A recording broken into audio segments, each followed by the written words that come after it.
morning, everyone. Good morning. It's great to be here in Michigan at this Rotary World Peace Conference. As Jennifer mentioned, unfortunately, Rotary President John Germ is not able to join us this morning, but I'm delighted to be able to be here to speak in his stead. I'd like to thank Convener Ashish Sharkar, co-convener Rosemary Rowney, and the Rotary Club Ann Arbor for the terrific work they've done to put on such an outstanding conference. Dr. Schlissel, thank you very much for your tremendous words, framing words for this conference, and congratulations for all the things that the university is doing to promote peace around the world. Now, being here brings me not just personal pride, as I grew up in Hamtramck and in Warren, not far from here, but also pride in the ability of the organization I serve, Rotary International, to bring together such a diverse audience in perspectives, experiences, and professions. Because this diversity reflects the central themes which I anticipate we shall hear about from our other keynote speakers. That peace is not an abstract concept. It's not an abstract matter pursued by a few lone individuals. It's not, in the words of Nobel laureate Jody Williams, a utopian vision, but rather a responsibility that must be worked for each and every day, a responsibility which belongs to all of us. I think it's also fitting that this conference takes place here in Ann Arbor for another reason. For the steps to achieve peace can be found in very unexpected places. As Dr. Schlissel just mentioned, on April 12, 1955, Dr. Thomas Francis, Jr., director of the Polio Vaccine Evaluation Center at the University of Michigan School of Public Health, announced to the world that the Salk polio vaccine was up to 90% effective in preventing polio. Imagine that, the largest medical field trial ever conducted in human history, with over 1.8 million children for a new vaccine that many thought would never work. And here, as Dr. Schlissel again mentioned, just a few steps from where we are gathered now, Dr. Francis made the announcement of a scientific triumph against a deadly disease.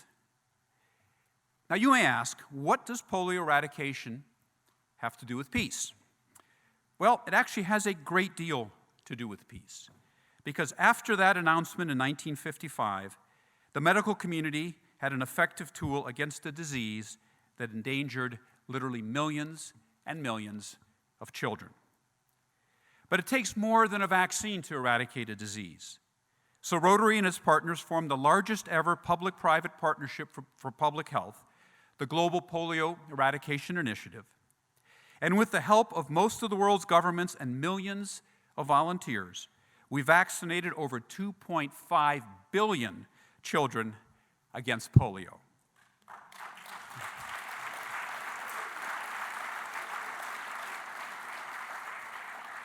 And we've reduced the global polio caseload from around 385 cases in 25 countries when our Polio Plus program began back in 1985 to fewer than 40 children last year in just 3 countries, Afghanistan, Pakistan, and Nigeria.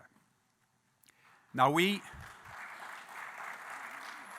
will end polio. And when we do, it will be a triumph not only for public health, but also for the cause of peace. For as we know from another keynote speaker with expert knowledge of development and health, Professor Jeffrey Sachs, if we can protect children from deadly diseases, they have a better chance at living productive, healthy lives and rise up out of poverty. And if we can do this, then governments will spend less on lost productivity and pandemics and foster economies that are more resilient to external shocks, more conducive to sustainable growth. In fact, the eradication of polio proves that we can pursue development despite ongoing conflicts. It proves that if we ensure that local communities and leaders have a central role in implementing any initiative, that even the reality of civil wars or terrorism cannot stand in the path of humanitarian advances. And this progress for public health is also relevant to peace because it shows the world that what we can do when nations large and small, when non-governmental organization groups such as Rotary, together with the private sector, with citizens and other civil society actors, get together to form a partnership to make a lasting difference. And this is a type of partnership that we will need to emulate to engage with many other pressing global challenges. Again, in the words of Professor Williams, and again, sorry, Jody, I hope I'm not reading your whole speech here. This type of partnership is a new superpower in the post-Cold War world. So while I'm immensely proud that this is a Rotary conference, I'm also proud that this conference is for those outside of Rotary who also want to make a difference. Perhaps the friendships formed here will form tomorrow's new transformative partnerships for peace and for stability. And when we attempt to form those partnerships, we'll have to ask ourselves broader questions about the state of peace today. And this conference will offer some answers to questions such as, what is the state of peace today? What does it take to make peace and to sustain it? And what's the role of civil society in these processes?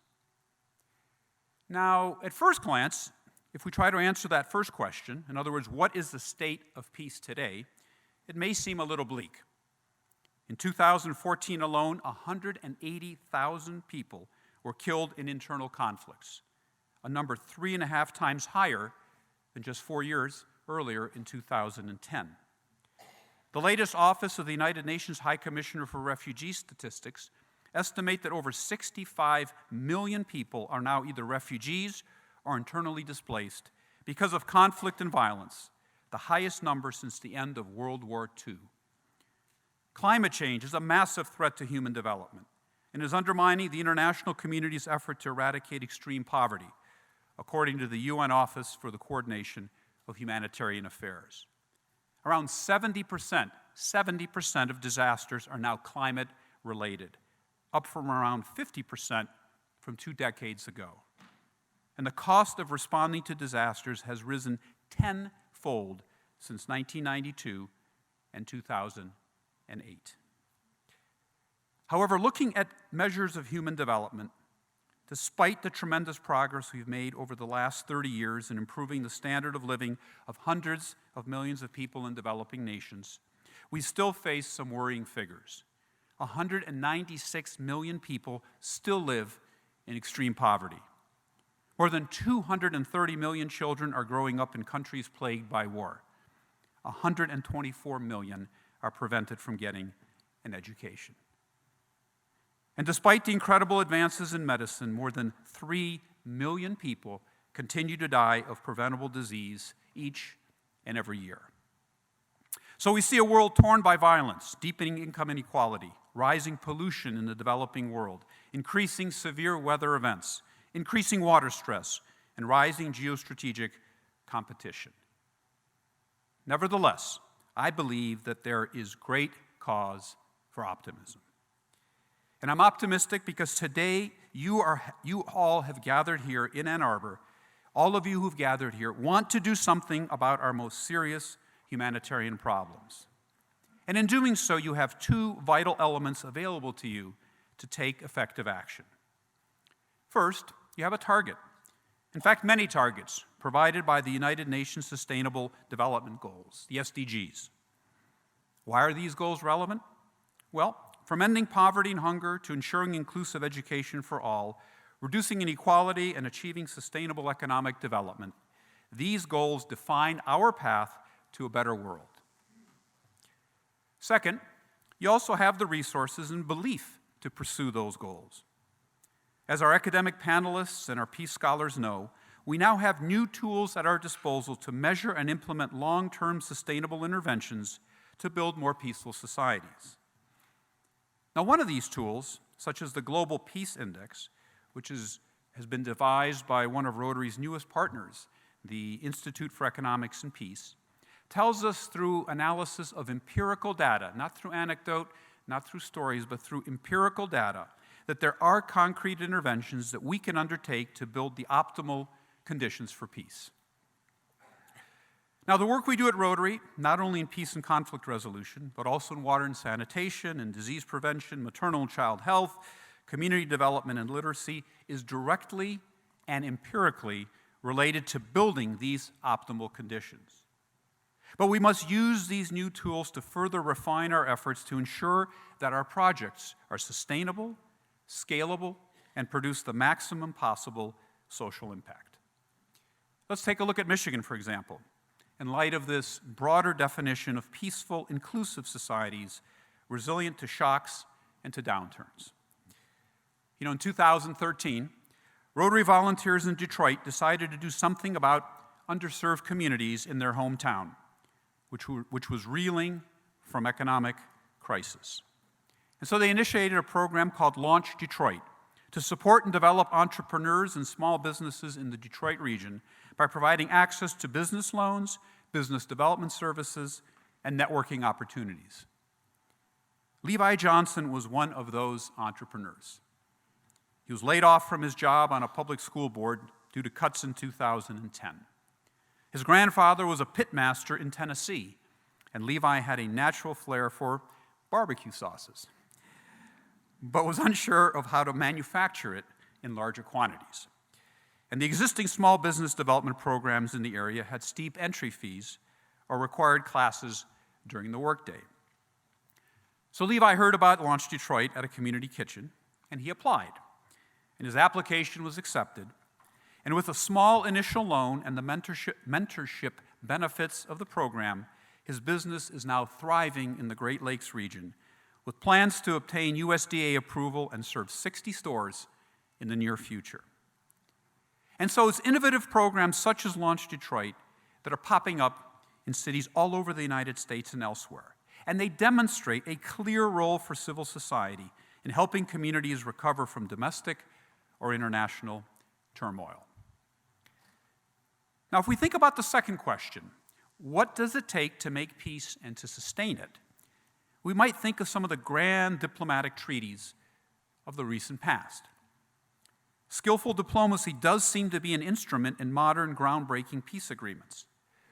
Consider, for example, the work of Richard Holbrooke, President Clinton's special envoy for Bosnia, in the diplomatic negotiations between the leaders of Bosnia, Croatia, and Serbia in the 1990s. Or even the 37 visits to Northern Ireland that Tony Blair made in preparation of the Good Friday Agreement to end the terrible troubles in Northern Ireland. But these traditional grand diplomatic treaties are increasingly hard to pull off in the context of globalized political or ideological movements and the interests of non-state actors. For example, the conflict of Syria.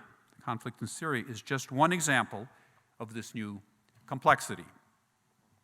As a result, keeping the peace and allowing it to transform from the absence of direct violence in a society into a positive form of peace, which creates a society that becomes resilient to internal and external shocks, is an entirely different challenge that, in the best scenario, takes decades to achieve.